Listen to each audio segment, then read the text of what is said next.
Bonjour à toutes, bonjour à tous. Bon, là, ce qui est important de comprendre, c'est au niveau, au-delà de l'exercice que je viens juste de vous montrer, on va donc attaquer tranquillement la double pédale, mais on va y aller par énormément d'étapes et beaucoup de volets là-dessus, parce que c'est pas quelque chose qui se fait en 5 minutes, sachant qu'on peut jouer de différentes façons.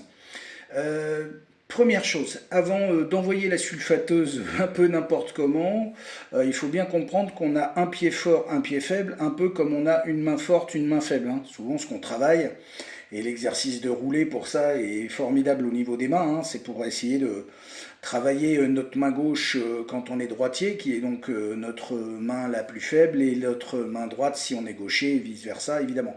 Et ben, c'est un peu la même chose pour la double pédale, sauf qu'il y a effectivement plusieurs positions, un peu comme il peut y avoir plusieurs tenues de baguette. C'est la même chose au niveau de la grosse caisse. Donc là, moi, ce que je vous conseille dans un premier temps, c'est de mouliner tranquillement, faire des croches, autant avec le pied droit qu'avec le pied gauche, en position talon-sol. Hein. Pour l'instant, au tout départ, alors ça ne va pas envoyer du gros son, mais c'est juste pour habituer nos deux pieds à jouer la même chose avec la même intensité au tout départ, avant de jouer avec la position il-tout, hein, ou le fameux...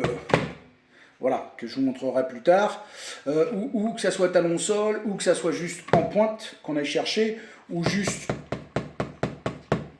un peu on va dire au niveau de la cuisse que ça se passe, où on redescend effectivement le pied à la moitié de la pédale et on laisse aussi au niveau du rebond, hein, effectivement.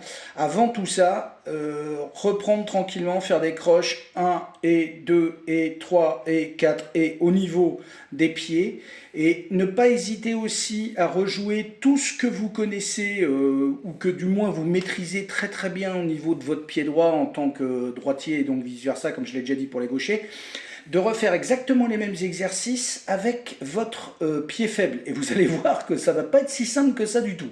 Donc dans un premier temps, ne pas hésiter. Vraiment talon-sol, hein, juste pour commencer à bien appréhender au niveau des deux pieds. Donc l'avantage, comme vous faites du charlet ouvert, c'est que, enfin en tout cas vous l'avez appris, c'est que justement on a déjà ce balancier là, mais là ça n'a rien à voir, parce qu'on là on est vraiment sur des frappes plus fortes, plus sèches.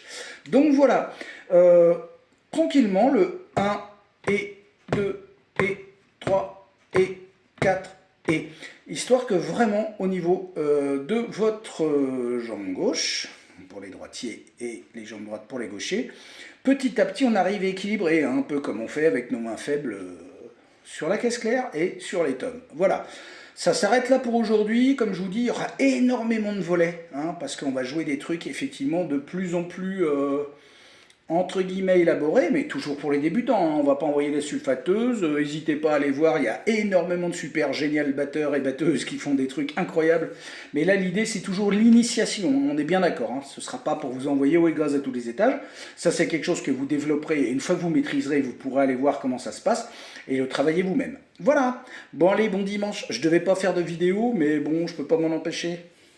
À bientôt.